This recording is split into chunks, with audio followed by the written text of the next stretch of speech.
Good afternoon. और अब हम बात करने वाले हैं living the law of one के येलो चक्र के आखिरी हिस्से के बारे में। ये एनवायरनमेंट के बारे में था कि हमारा माहौल जो होता है तो उसके हिसाब से हमें कैसे ढलना पड़ता है और हमें कैसे ढलने की जरूरत है। इसके इसको मुझे दो हिस्सों में करना पड़ा। पहला हिस्सा अगर आपने नहीं देखा है तो आई वुड सजेस्ट कि आप वो देख लें ताकि आपको ये वाला हिस्सा बेहतर समझ में आए। और येलो चक्र जो है वो सिर्फ एनवायरनमेंट के बारे में नहीं है, ये हमारे रिश्तों के बारे में है, कामुकता के बारे में है, शादी के बारे में है और उन सभी लोगों के बारे में है जिनसे हम बहुत करीबी रिश्ता रखते हैं, या हमारे रिश्तेदार, हमारा समाज, हमारे अड़ोसी पड़ोसी। तो आगे पढ़ती हूँ। आगे वो कहते हैं, कार्ला कहती है, वास्तव में कुछ क्षणों में हमें प्यार के इन पाठों का सामना करना बहुत कठिन लग सकता है, क्योंकि रिश्तों में ही हमारे माध्यम, हमारे उत्प्रेरक होते हैं, कैटलिस्ट होते हैं। अच्छे भी होते हैं, बुरे भी होते हैं। हम पूंछ घुमाते हैं और वापस दूसरे घनत्व के ज्ञात क्षेत्र की ओर बढ़ते हैं। मतलब कि हम हमेशा, जैसे उसमें बताया था, कि हमेशा घूम के हम जानवरों वाली घनत्वता की तरफ, हमारा नेचुरल जो तरीका होता है जिंदगी जीने का, वो होता है। लेकिन हमें करना क्या है? हमें आगे की ओर बढ़ना है। इसलिए वो कहते हैं कि पूंछ घुमा के दूसरे घनत्व की तरफ जाते हैं, जाना हमें चौथे की तरफ है। मतलब ये प्यार। हमारे कथित तीसरे घनत्व वाले समाजों में हम मनुष्य बार बार दूसरे घनत्व वाली क्षेत्रीय हिंसा के पुराने परिचित आकर्षण के आगे झुक गए हैं। सीजर और सम्राट, मतलब के जो जिन लोगों ने धरती के ऊपर बहुत राज किया है, वहां से लेकर से लेकर वर्तमान तक कई राष्ट्राध्यक्षों के मन में आक्रामक महत्वाकांक्षा की एक बड़ी आकांक्षा और छलांग रही है। मतलब के शुरू से लेकर अब तक सबने हमेशा कंट्रोल करना चाहा और सबने हमेशा राज करना चाहा, जैसे जानवर करते हैं। एक शेर जो है, वो अगर एक जंगल के हिस्से को अपना राज मानता है तो वहां के पेड़ों पर अपने नाखूनों के निशान डाल देता है कि ये मेरा राज्य है, यहाँ पर कोई नहीं आएगा। कुत्ता जो है वो पेशाब कर देगा। वो पूरा जो उसका राज है, जिसको वो समझता है कि ये मेरा घर है। अब कुत्ते को घर में लाओगे, वो हमेशा हर कमरे में जाके एक बार पेशाब जरूर करेगा। और बिल्ली जो है वो पॉटी करती है। हमारे स्थानीय क्षेत्र को आक्रमण से बचाने से संतुष्ट होने के बजाय कई नेताओं ने पूरी दुनिया के बड़े हिस्से को जीतने का विकल्प चुना है, कि जो है उसमें संतुष्ट नहीं रहना है, कि हाँ भाई, एक राज संभाल रहे हो, उसी को संभाल लो। आज भी वही हो रहा है। अमेरिका को पूरे दे दुनिया पे राज करना है, इंग्लैंड को पूरी दुनिया पे राज करना है, रशिया को पूरी दुनिया पे राज करना है। राष्ट्र राज्यों और बहुराष्ट्रीय निगमों दोनों में है। दोनों में हिंसक आक्रामकता ने सभ्य सहयोग और शिष्टाचार पर बार बार जीत हासिल की है। मतलब कि हमेशा लड़ झगड़ के करना है। मतलब करना ही क्यों है? प्यार तो रहा ही नहीं है कि प्यार से, सद्भावना से किसी को अपना बना लिया जाए। वो वाली बात ही नहीं है। वो भी तो हो सकता है ना। मतलब एक एक उदाहरण के लिए कहती हूँ, पाकिस्तान और बांग्लादेश दोनों हमारे ही राष्ट्र का हिस्सा थे। तो अगर उनको अपना बनाना है तो प्यार से क्यों नहीं हो सकता? हाँ, मैं मानती हूँ कि वो लोग प्यार नहीं चाहते, पर वो लोग भी तो प्यार से हमें अपना बना सकते थे। आखिर लोग तो यहीं से गए हैं ना, और वहां से यहाँ आए हैं। तो क्यों है ये दुश्मनी? क्यों हम सब मिलकर एक होकर नहीं रह सकते? एक दूसरे को भाई नहीं समझ सकते, बहन नहीं समझ सकते? एक मोहल्ले में ही ऐसा नहीं हो पाता तो देश तो क्या ही होगा। खिलाड़ी के रूप में हम व्यक्तिगत जिंदगी के खिलाड़ी के रूप में हम व्यक्तिगत स्तर पर ऐसे विकल्प चुनने का जोखिम नहीं उठा सकते।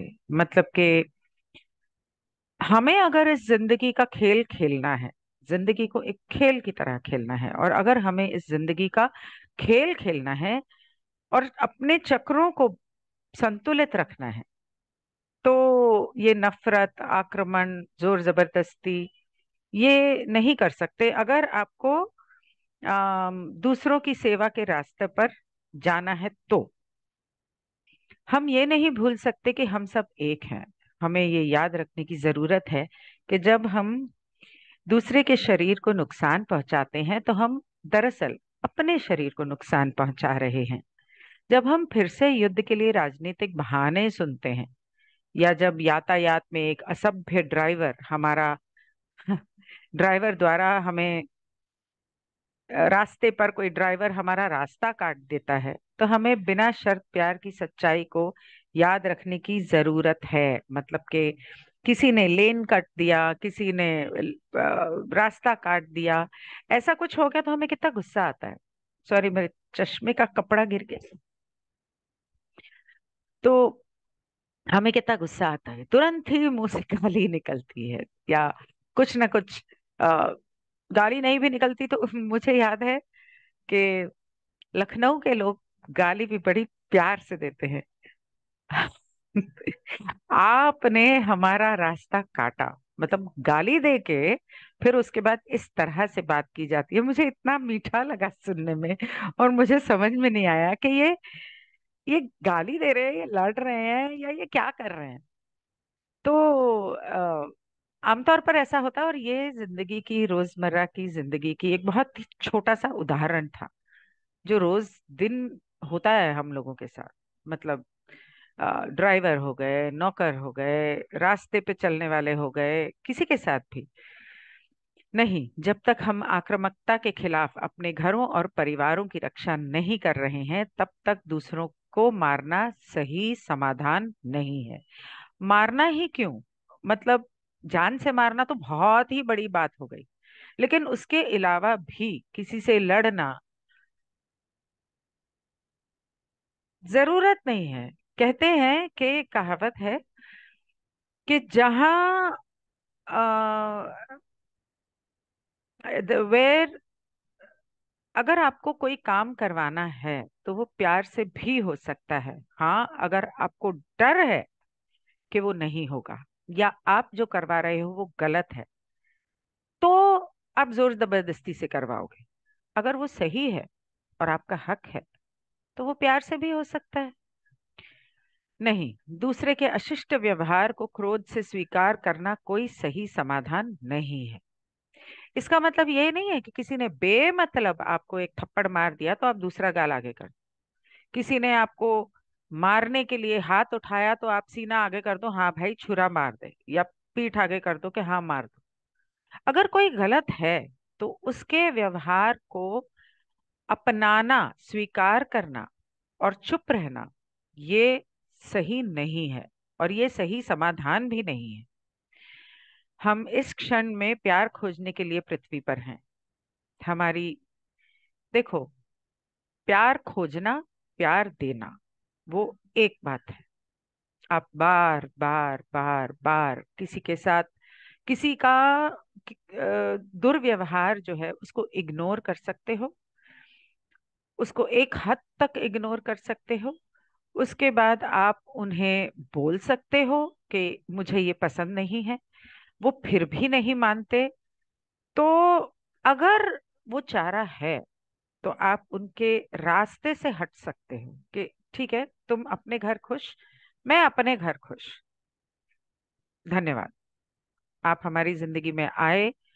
हमारा जितना भी प्यार से अच्छा रिश्ता रहा बहुत हो गया। अब क्योंकि इंसान जब बार बार इस तरह की चीजें करता है, बिना मतलब के नाइंसाफी करता है, तो कहीं ना कहीं उसके अंदर अपने लिए बहुत नफरत है, बहुत गुस्सा है, और वो खुद को नहीं संभाल पा रहा है, और वो सारा गुबार वो आप पर निकाल रहा है। पर उसमें आपकी तो कोई गलती नहीं है। वो तो पता नहीं किस वजह से है उसके अंदर, अपने ही किसी वजह से है, और ये हकीकत है। तो ऐसे समय पर आप उन्हें 1, 2, 3 मौके दे सकते हो, 10 मौके दे सकते हो, लेकिन अगर इंसान के मन में प्यार होगा तो अव्वल तो वो ऐसे करेगा ही नहीं, एक बार भी नहीं करेगा। और अगर 2-3 बार बोलने के बाद भी इंसान नहीं समझता, तो याद रखना, 3 बार के बाद वो कभी नहीं समझने वाला। उसकी वो आदत है, उसका वो स्वभाव है, आप उसे नहीं बदल सकते। दो चीजें बदल सकते हो: एक, निकल लो, उनकी जिंदगी से ही निकल जाओ। दो, अगर ऐसा नहीं कर सकते तो दूसरी बात यह है कि आप उस माहौल से निकल जाओ कि ठीक है, इसका गुस्सा शांत हो जाएगा, तब आके बात करेंगे। उनको लव एंड लाइट भेज सकते हो। आ, उन जब आपको मालूम है कि ऐसा इंसान, जब वो इंसान है, वो इस तरह से बिहेव करने ही वाला है, उसकी वो आदत ही है, तो अकेले में जब भी आप मेडिटेशन करो तो उनको लव लाइट भेजो। नंबर दो, उनसे मिलने से पहले अपने आप को प्रोटेक्ट कर लो। ये सारी चीजें हम लोग एंजल हीलिंग में सिखाते हैं। तो किस तरह से प्रोटेक्ट करना है, सामने वाला इंसान क्या करता है, क्या कैसा है, रिश्ता कैसा है, उस पर निर्भर करता है कि आप खुद को कौन सी, और आप उससे क्या चाहते हो, उस पर निर्भर करता है कि आप खुद को किस तरह से प्रोटेक्ट करते हो और उस सिचुएशन को कैसे हैंडल करते हो। इन चीजों, रिश्तों को संभालने के लिए एंजल्स का एक तो कोर्स है जनरल कोर्स, एक है पैसे के लिए, और एक है रिश्तों को संभालने के लिए। प्यार के रिश्ते, ना सिर्फ आपके पति पत्नी, बॉयफ्रेंड गर्लफ्रेंड, बल्कि दुनिया के हर तरह के रिश्ते। अगर वो रिश्ता बिगड़ चुका है तो उसे कैसे ठीक करना है, या आप क्या कर सकते हो। अगर आपसे कोई गलती हुई है तो उसे कैसे सुधारना है। अगर सामने वाले से कोई गलती हुई है तो अपने दिल को सुकून कैसे देना है। ये सारी चीजें उसमें सिखाई जाती हैं। आप चाहें तो वो कोर्स कर सकते हैं। हमारे सामान्य, हाँ, और अगर किसी की जिंदगी में कोई है ही नहीं तो उस इशू को कैसे हैंडल करना है, ये भी उसमें है। हमारी सामान्य मानवीय प्रवृत्ति दुनिया को हम और वो में विभाजित करने की है। हमें शुरू से बताया गया है, हम, वो, मैं, वो, मेरा ये धर्म, उसका ये धर्म, मेरी ये भाषा, उसकी ये भाषा, मेरा ये जात, उसकी ये जात, मेरा इतना पैसा, उसका इतना पैसा। बचपन से लेके हमें सिर्फ विभाजन सिखाया गया है। एक याद है मुझे, इफ यू डोंट माइंड, मैं एक किस्सा बताऊंगी यहाँ पर, कि जब मेरी नई नई शादी हुई, पता नहीं मैंने शायद बताया है कि नहीं बताया है पहले, तो मेरे दिल में ये सब बातें कभी आई नहीं, जात पात धर्म, नेवर। तो शादी हुई मुरादाबाद, और वहां पर तो ये सब बहुत माना जाता है। तो अब घर में रोज झाड़ू, बाथरूम धोने के लिए और कूड़ा उठाने के लिए एक जमादारनी आती थी। तो घर की सफाई नहीं, सिर्फ बाथरूम टॉयलेट। और उसको मेरी सास जो है, मम्मी, उसको चाय रोटी कुछ दे देती थी, बची कुची नहीं होती थी तो बना के देती थी, लेकिन उसको रोटी सब्जी चाय देती थी। उसके लिए कप अलग रखा हुआ था। अब एक दिन मम्मी कर रही थी पूजा, तो उसने मम्मी ने मेरे को आवाज दी, गिन्नी इसको जरा दे दे। मैंने कहा हाँ मम्मा। मैंने प्लेट में सब्जी डाली, रोटी डाली ताजी, साथ में अच्छे से कप में उसको चाय डाली और उसको दे दी।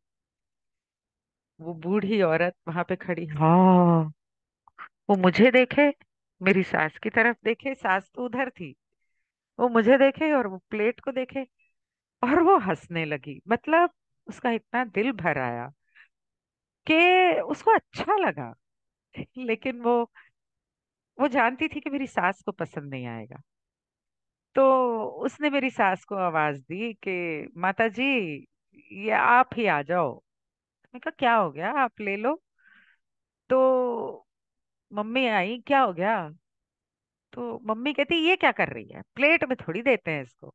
और वो प्रॉपर जो अपनी मेलामाइन या इस तरह की कुछ प्लेट, स्टील की भी नहीं। मैंने कहा क्यों, खाना तो ऐसे ही देता, कैसे खाएगी वो बैठ के। तो तो मम्मी ने बोला रोटी के अंदर सब्जी डाल के वो ऐसे झोली फैलाएगी, उसके अंदर ऐसे ऊपर से छोड़ते हैं, छूते नहीं है, और उसके छुए बर्तन में तो हम खाना नहीं खाएंगे। तो मैं बहुत हैरान हुई।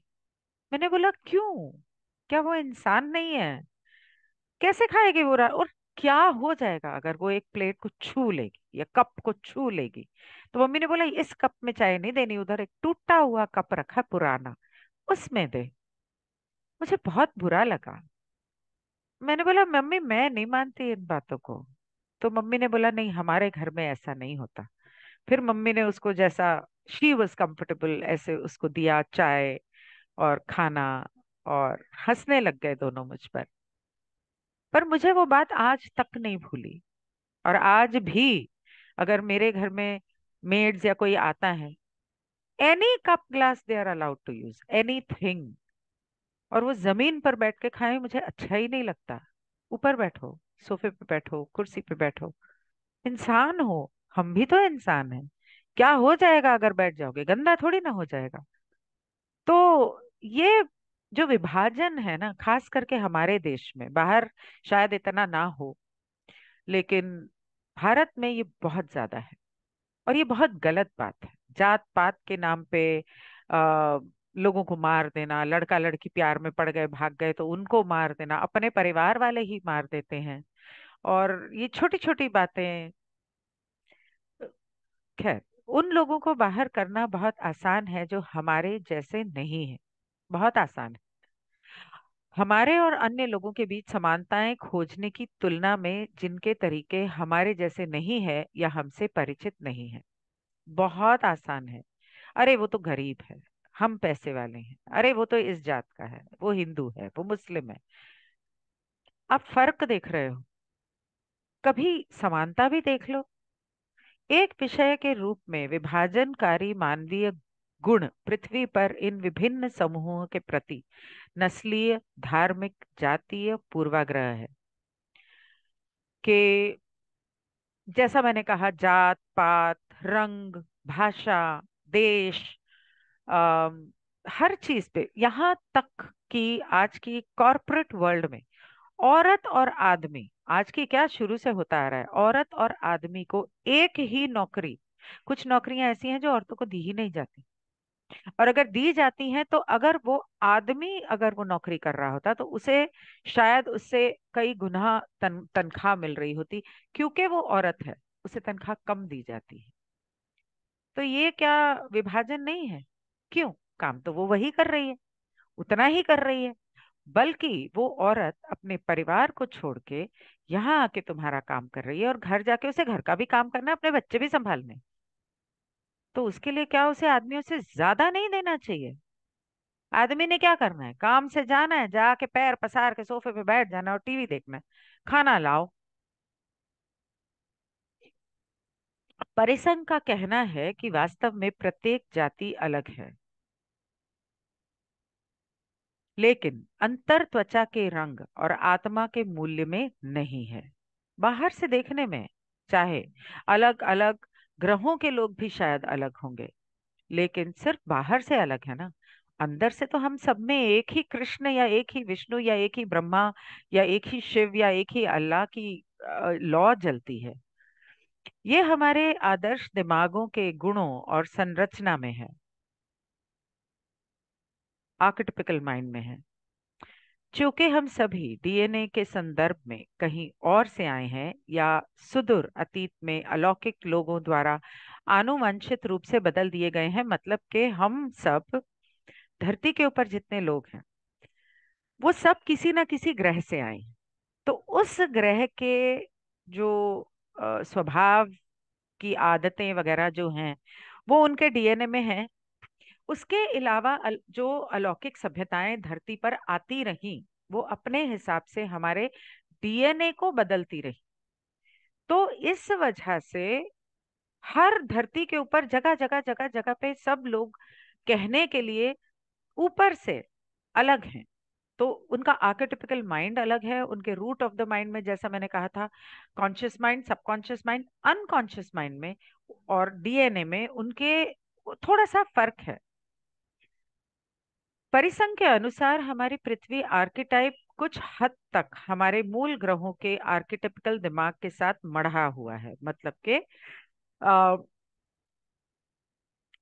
अ, पृथ्वी पर रहने वाले लोगों के दिमाग में, रूट ऑफ द माइंड में, उन सभी ग्रहों के जो लोग आए हैं या जो डीएनए चेंज वगैरह किए हुए हैं, वो सब थोड़ा सा उसके ऊपर हावी हो गया है। ये सांस्कृत हावी किया गया है। ये सांस्कृतिक विविधता हमारे शरीर, हमारे दिमाग, हमारे आसपास की संस्कृति और एक दूसरे को महत्व देने और देखने के विभिन्न तरीकों का एक समृद्ध और मादक मिश्रण है।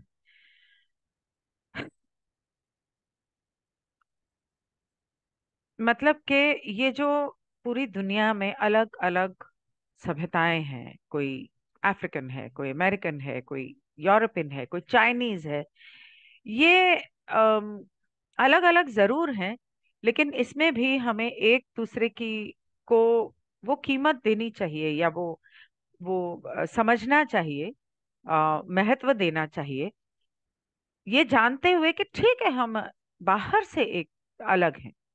उनकी कल्चरल हेरिटेज भी बहुत रिच हो सकती है, उनका तौर तरीका भी, उससे भी हम बहुत कुछ सीख सकते हैं। जब मुगल्स आए थे तो मुगल से हमने बहुत कुछ सीखा और उन्होंने हमसे सीखा। आज की डेट में आप एक हद तक कुछ चीजों में उनके और हमारी सभ्यता में फर्क नहीं कर पाओगे। बहुत सारे तौर तरीके हैं जो एक हो चुके हैं, अपनाए हैं। क्यों? क्योंकि वो सुंदर थे। और उसमें गलत क्या है? आज भारत में भी सभी लोग पश्चिमी सभ्यता को अपनाए बैठे हैं ना। टेबल कुर्सी पे बैठते हैं, जमीन पर नहीं बैठते, चम्मच से खाना खाते हैं, पत्तल पर खाना खाया करते थे, आ, शर्ट पैंट और वेस्टर्न कपड़े पहनते हैं, छोटे छोटे बाल काट लेते हैं। क्यों?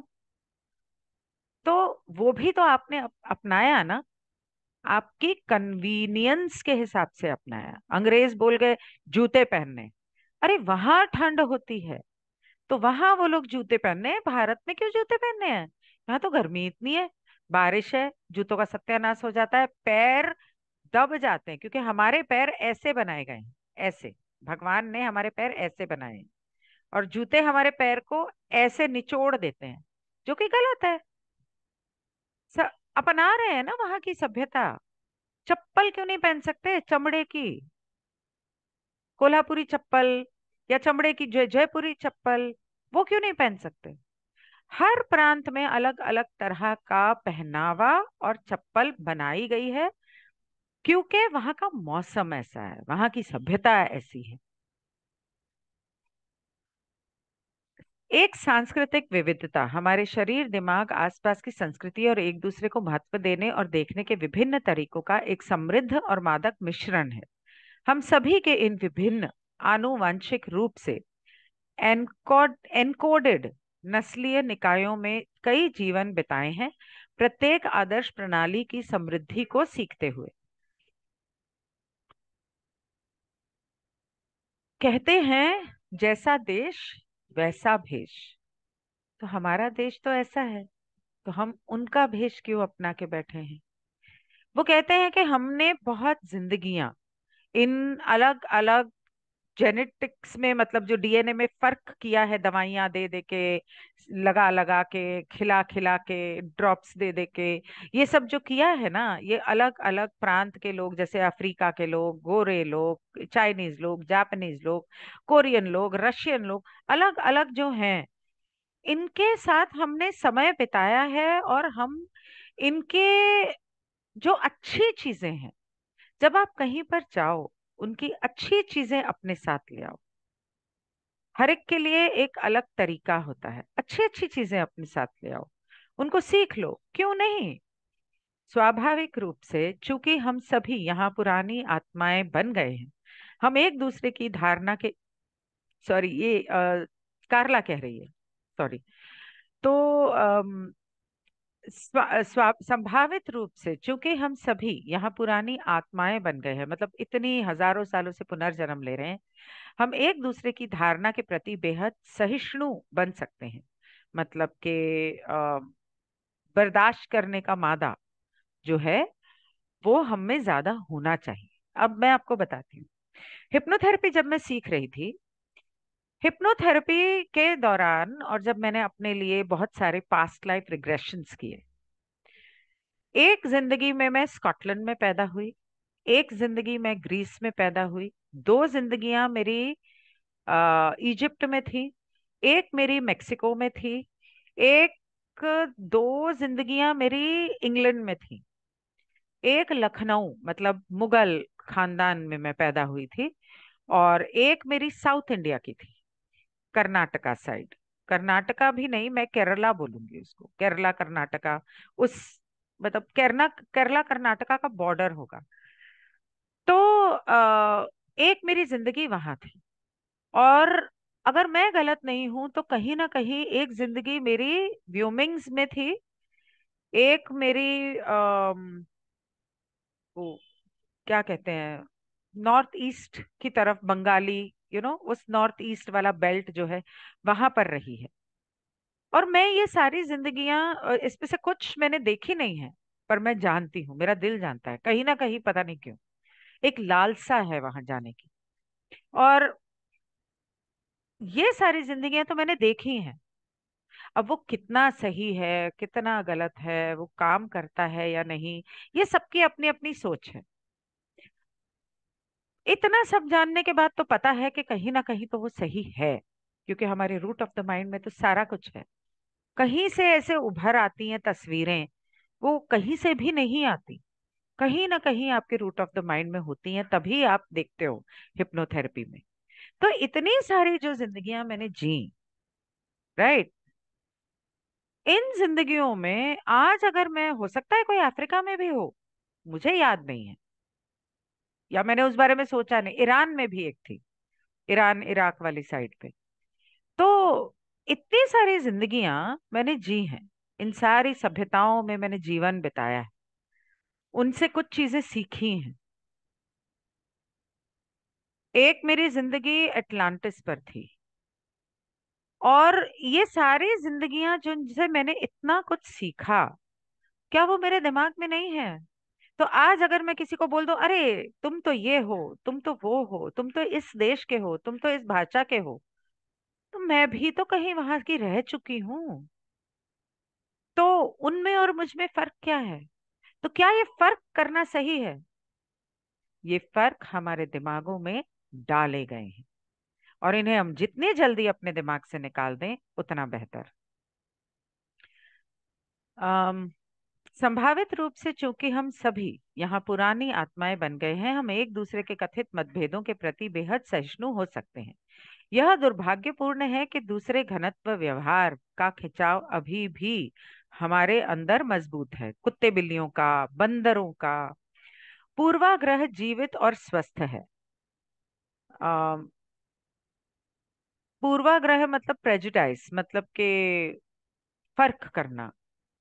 यहाँ तीसरे घनत्व घनत्व के अंतिम दिनों में, हमारे तीसरी घनत्वता के ये अंतिम दिन है, हमें इसमें से चौथी घनत्वता में जाना है।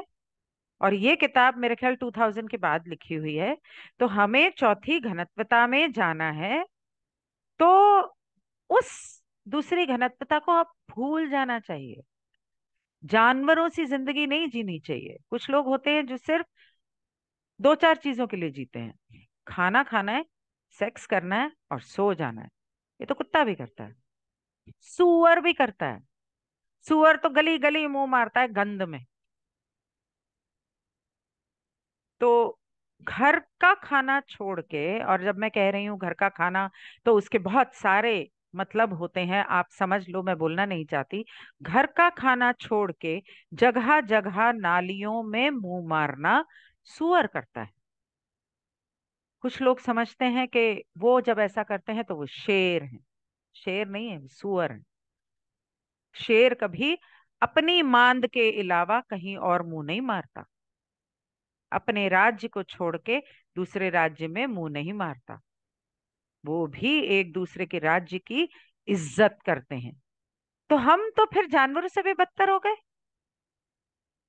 सोचो, जब हम इन विचारों को वहां छिपा हुआ पाते हैं तो हम इन्हें अपने दिमाग से हमें इन्हें अपने दिमाग से निकाल देना चाहिए। मतलब कि अब यहाँ पर मोस्ट इम्पॉर्टेंट बात आती है कि हम अपने दिमाग से ये चीजें, ये आदतें, ये सोच कैसे निकालेंगे अगर हमें पता ही नहीं है। लोग कहते हैं स्पिरिचुअलिटी का मतलब है कि आप मेडिटेशन करते हो, शांत हो जाना चाहिए। कोई आके आपको थप्पड़ मार दे, गाली दे दे, पीठ में छुरा भोंक दे, कुछ भी कर दे, आपको तो शांत होना चाहिए और सब कुछ एक्सेप्ट कर लो।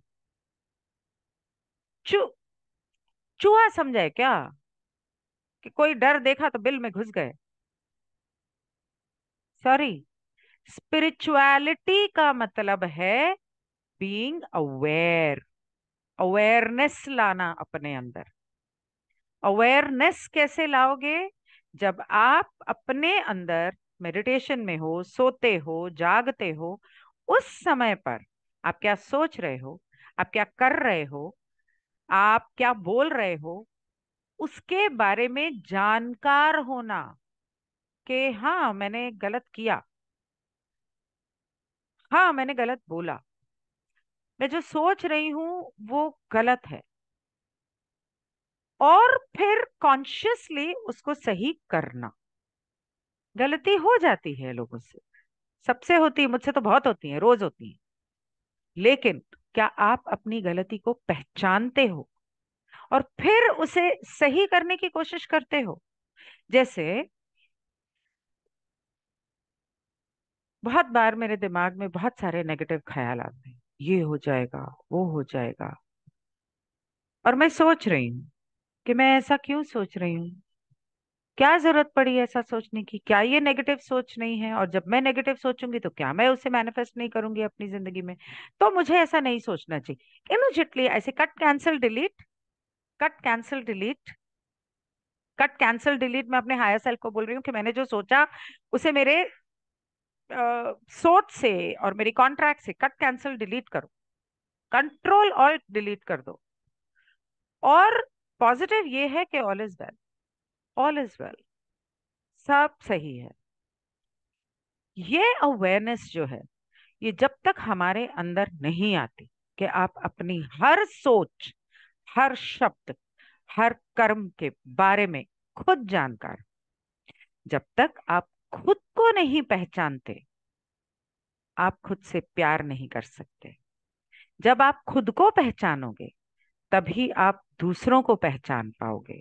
जब आप खुद से प्यार करोगे तभी आप पीले चक्र के सभी रिश्तों को प्यार कर पाओगे। और इसीलिए हर चक्र जो होता है नीचे और ऊपर के चक्रों से जुड़ा हुआ होता है, अपने आप में स्वतंत्र नहीं होता। कोई भी चक्र, कोई भी चक्र स्वतंत्र नहीं होता।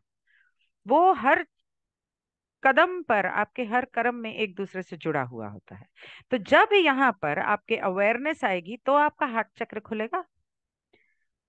हमें इसमें हमारे अंदर मौजूद हर जुनून और दृढ़ संकल्प की जरूरत पड़ेगी, बिल्कुल पड़ेगी। पूर्वाग्रह एक गुप्त चोर है, प्रेजुडिस, जजमेंट, विभाजन चुपके से दिमाग में करके आ जाता है, पता भी नहीं चलता।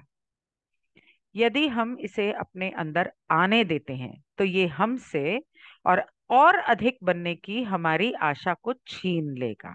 मतलब कि आज जो हम हैं उससे हम बेहतर बन सकें, और बेहतर बन सकें। वो जो हमारी इच्छा है, हमारी जो उम्मीद है, उसको छीन लेगा ये हमसे। चौथी घनत्वता की तरफ जाना है, उसे छीन लेगा, वापस यहाँ ले जाएगा या यहीं पर अटका देगा। ये हमारे पीली किरणों वाले चक्रों का ड्रम की तरह कस कर बंद कर देगा। ड्रम की तरह क्यों बोला है मालूम नहीं, पर मेरे हिसाब से पुराने जमाने में और आज भी जब वाइन बनाते हैं तो वाइन को ड्रम में रखा जाता है, और उसके ऊपर जब वाइन उसमें डाल दी जाती फर्मेंट होने के लिए, तो ढक्कन लगा के कस के उसको बंद कर देते हैं, या तो मोम से या रस्सियों से कपड़ा बांध के। तो शायद उसकी बात करें कि उसमें से हवा भी ना निकले। तो वो कह रही है कि इतने कस के वो हमारे इस पीले चक्र को बंद कर देगा, ब्लॉक कर देगा, और फिर हमारे दिल बंद रहेंगे।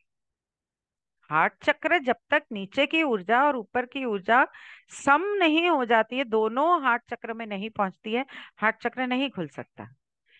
वो वाली ऊर्जा और ये वाली ऊर्जा दोनों का आना जरूरी है। जब हम पूर्वाग्रह के संबंधित मुद्दों के बारे में सोचते हैं तो हम सोचते हैं नाटकीय आंदोलन, जैसे कि हमारे स्कूलों को अलग करना या भर्ती प्रथाओं में निष्पक्षता सुनिश्चित करने के लिए बनाए गए कानून। एक मिनट में ये जरा पढ़ लूं। तो जब हम इन चीजों के बारे में सोचते हैं, जिस चीज को लेकर हम जजमेंटल होते हैं, कि dramatic movements such as the desegregation of our schools or the laws created to ensure fairness in hiring practices, के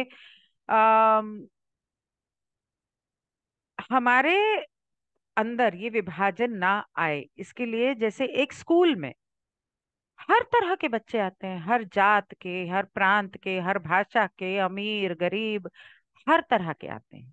पुराने जमाने में अमीर गरीब एक ही स्कूल में जाते थे। फिर उसके बाद अमीरों ने अपने लिए अलग स्कूल बनाए। आज भी बहुत सारे ऐसे लोगों को मैं जानती हूँ जिनके पास लाखों हैं, करोड़ों होंगे, लेकिन अपने बच्चों को म्युनिसिपैलिटी स्कूल में भेजते हैं ताकि वो बेसिक वैल्यूज सीख जाए। अच्छे स्कूल में, ऑफ कोर्स म्युनिसिपैलिटी मतलब ऐसे ही कचरा स्कूल की बात नहीं कर रही हूँ, मैं जानती हूँ ऐसे किसी को। तो स्कूलों में जिस तरह से ऐसा होता है, उसके अलावा हमारे गवर्नमेंट में, देश में कानून बनते हैं। जो कानून बनते हैं, एक्चुअली वो कानून तो सबके लिए होते हैं, गरीबों के लिए भी और पैसे वालों के लिए भी, हर जात, हर प्रांत, हर धर्म के लोगों के लिए होते हैं। अब वो लागू किए जाते हैं कि नहीं हर तरह के लोगों पे, ये दूसरी बात है, वो अलग स्टोरी है। लेकिन बनाए तो कानून स्कूलों के और गवर्नमेंट के सबके लिए एक जैसे हैं ना, तो वहां पर विभाजन को हटा दिया गया है। लेकिन औसत व्यक्ति के लिए पूर्वाग्रह छोटी छोटी चीजों में होता है। एक आम इंसान के लिए छोटी छोटी चीजों में, जो हमारी रोजमर्रा की जिंदगी में जो विभाजन होते हैं, हमें उस पर ध्यान देना है। ये वो लोग हैं जिनसे हम अपने बच्चों को मित्रता करने की अनुमति देते हैं और जिन्हें हम नहीं देते। मतलब कभी कभी हम कहते हैं ना अपने बच्चों को, नहीं नहीं उससे दूर रहना, हाँ ये अच्छा है इससे दोस्ती कर लो, हाँ हाँ ये फैमिली अच्छी है, ये बच्चा अच्छा है। वो छोटी छोटी बातें। एक एक बिल्डिंग में, एक सोसाइटी में बच्चे सब आपस में खेलते हैं, बच्चों के मन में विभाजन नहीं होते। और एक स्कूल में भी बच्चे सब आपस में खेलते हैं, उनमें किससे दोस्ती करनी है नहीं करनी है ये फर्क घर वाले या स्कूल वाले विभाजन डालते हैं। इन इसमें एक व्यक्ति को सम्मान की उपाधि से और उसी उम्र लेकिन विभिन्न भिन्न त्वचा के रंग के दूसरे व्यक्ति को उसके पहले नाम से पुकारना शामिल है। आ, क्योंकि ये अमेरिका में है, कार्ला, और वहां पे काले और गोरे लोगों के बीच का जो फर्क है बहुत ज्यादा है। कालों से गोरे दोस्ती भी नहीं करते, और माँ बाप बच्चों को भी सिखाते हैं कि इन लोगों से दूर रहो। ऐसा नहीं है कि काले बुरे हैं, ऐसा नहीं है कि वो सारे बुरे होते हैं या गरीब होते हैं या एग्रेसिव होते हैं। उनमें ये विभाजन करके उनको अपना गुलाम बना के जो उनके ऊपर अत्याचार किए हैं हजारों सालों से, इन गुरुओं ने उनको ऐसा बनाया है। तो कहती है कि कई बार होता है कि हम किसी को इज्जत देते हैं, yes sir please sit down, yes Mister Bhatia, blah blah blah, और दूसरे को हम बोलते हैं अरे सुन इधर आ, अरे विपिन बैठ जा, नीचे बैठ, या वहां खड़ा रहे, बैठना नहीं, तुझे बैठने को कहा। इस तरह की चीजें होती हैं। एक खिलाड़ी के रूप में हमें अपने विचारों और व्यवहार में ऐसे षड्यंत्रों पर नजर रखने की जरूरत है। षड्यंत्र कौन कर रहा है? लहसुन प्याज हमारे दिमाग में विभाजन डाल रहा है, या लहसुन प्याज का असर जो हमारे समाज के ऊपर है, तो लोगों के सिखाए हुए वो विभाजन, हमारे माँ बाप के सिखाए हुए विभाजन, तो उसे जब हम नहीं, हमें नहीं पता था, नहीं पता था, पर अब हमें पता है कि हमें यहाँ जाना है। तो अब हमें उस पर नजर रख के अपनी उन गलतियों को सुधारने की जरूरत है, ताकि हम उन पर विचार कर सकें और उनसे संबंधित मार्गदर्शन प्राप्त कर सकें और अपना सोलर प्लेक्सस खोल सकें। प्रार्थना ये है कि मैं एक इंसान हूं, मुझे बनने में मदद करो, अच्छा इंसान बनने में मदद करो। अपने आप में पूर्वाग्रह देखने के हमारे आंतरिक क्षणों के लिए यह एक अच्छा उपाय है। मतलब कि help me to become, the prayer I am a human being, help me to become is a good one to have on hand for our own inner moments of seeing prejudice in ourselves। के जब हम अपने अंदर देखते हैं कि मुझसे यहाँ पर मेरे दिमाग में विभाजन आ रहा है, या हो रहा है, या हो चुका है, या हो सकता है, उस समय अपने आप से इतना कहना है कि मैं एक इंसान, मुझे इंसान, एक अच्छा इंसान हूं, और मुझे एक अच्छा इंसान बनने में मदद करो। आप अपने हायर सेल्फ से कह सकते हो, आप खुद से कह सकते हो, क्योंकि क्रिएटर तो आप भी हो, तो आप भी कर सकते हो ऐसा। तो ये खत्म हुआ, जहां तक मुझे अंदाजा है, ये खत्म हुआ येलो रे का एनवायरनमेंट से ताल्लुक, के मतलब हमारे माहौल से ताल्लुक। 3 बजने वाले, अच्छा हुआ जल्दी खत्म हो गया, मैं तो भूल ही गई थी मेडिटेशन के बारे में। तो ये खत्म हुआ येलो रे एंड एनवायरनमेंट।